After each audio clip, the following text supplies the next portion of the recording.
Josip Samardžić dolazi nam iz Slavonskog Broda. On je u svome gradu liječnik, ravnatelj bolnice, predsjednik gradske organizacije HDZ-a, a doma obožavatelj košarke, otac i suprug. Osim obitelji i poslovnim uspjesima, ponosi se i spomenicom iz Domovinskog rata. Josip Samardžić. Josipe, izvoli. Hvala vam lijepa. Cijenjeni gosti i mediji, poštovane i drage kolege sa najbolje izborne liste u 5. izbornoj jedinici, dopustite da vas pozdravim.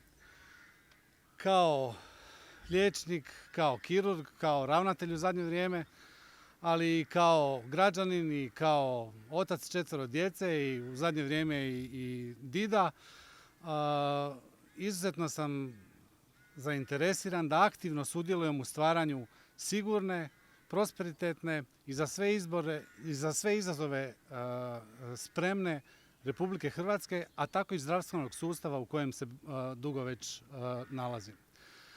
Gledajući u zadnje vrijeme, dakle, sustav koji smo naslijedili prije ovih 8 godina u kojem s tim sustavom upravljamo, sjetimo se u našoj izbornoj jedinici u kojem smo stanju taj sustav zatekli.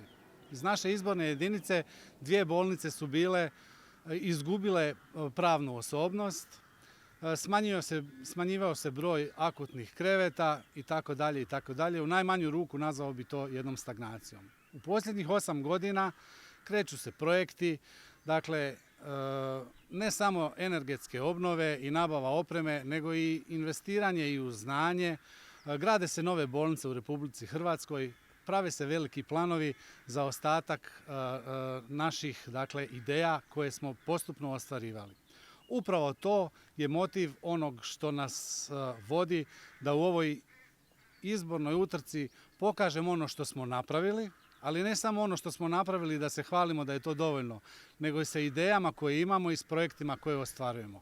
Zbog toga, upravo zbog ta 2 razloga, onog što smo napravili i onog što ćemo napraviti, birajte našu izbornu listu HDZ-a i koalicije na ovim izborima. Hvala vam lijepa.